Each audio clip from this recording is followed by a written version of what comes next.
Okay, it's been a month. It has been a month. I was out of town, and I don't know, how many books do we have? I've got 4 books. Not I too far spent I behind. spent the month reading all the rest of the series that I hadn't finished up. I've still got a few left. Sounds like we're not too far behind. That's right. So, sounds good. The next book is The Beginning After the End by TurtleMe. The series is a fantasy core building isekai.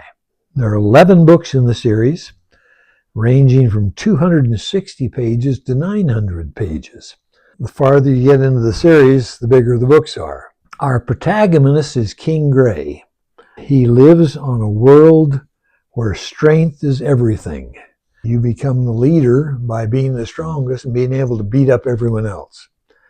And he is the strongest. He can handle swords. He can handle all kinds of weapons, fight with his hands. He's just got it all. But for some reason, he finds himself being born into another world as a baby. Has no idea what happened, why he's on another world. He's in a body that he can't control. He can't move his hands right. He's a baby. He can't move his arms right.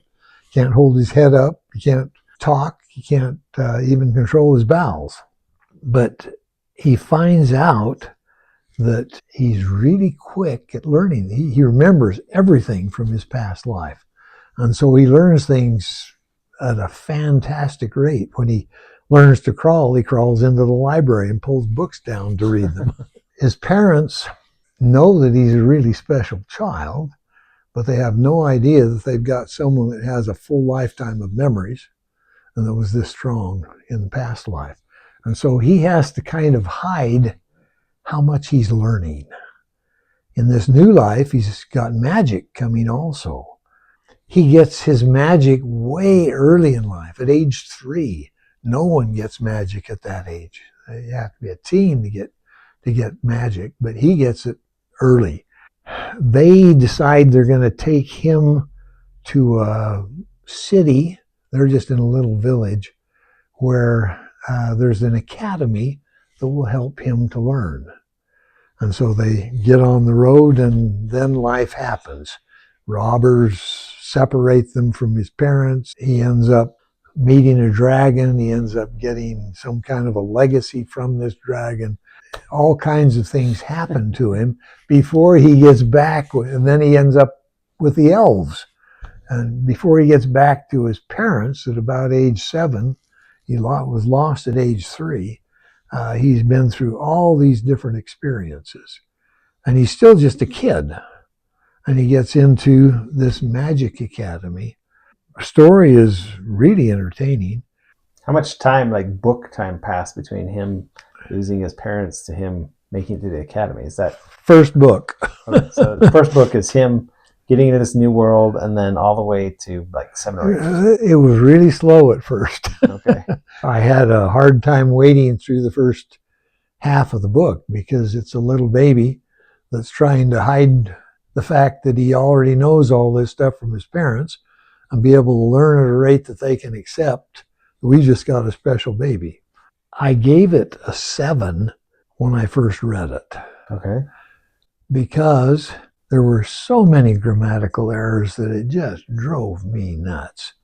Amazon went back and reworked it, and this time I went back and read it, and it was a much better read. I still gave the first book an 8, but it gets a lot better in the following books. By the 10th book, you're up to about a 10. Is it a gradual slide up? No, it goes up fairly quickly. So it goes from 8 to 10? I gave it a 9 overall. Okay. Later books are a good 10. Okay. It's one of those stories that has so many different people involved with it that you really have to pay attention, because there's different civilizations, different nationalities, different species. You've got dwarves and elves and humans and dragons, and you're running into a different group of people in each one of these groups. and they're having a hard time getting along. You have to keep track of so many moving parts. Just trying to build this epic fantasy. Yeah, it's an epic fantasy, and it's really good. I thoroughly enjoyed it. It just started slow. Get through the first. I mean, the first book's small, so get through the first half book. That's right. And then you get into some really good stuff. Okay. I gave it 9 and violent instances of high intensity. Not very bloody. Well, there's a lot of fighting and a lot of killing, but it's you don't get right in the middle of it all the time. Light use of mild profanity, sexual tension later in the series, PG, rated for teens. And this is one that was suggested by one of our readers. Oh, okay. And I had already read it, so I said, yeah, I agree that. I'll go back and read it again. Then I saw I only gave it a 7. I thought, what? Why did I give it a 7? And so I updated it on Amazon, and it was pretty good. Okay, so 8 moving to 9 and 10s. Yes. If you want to, check us out on dadsbookreviews.com. It has all our reviews if you want to search through them there. And a lot of stuff out there. We've got some good books. Happy reading.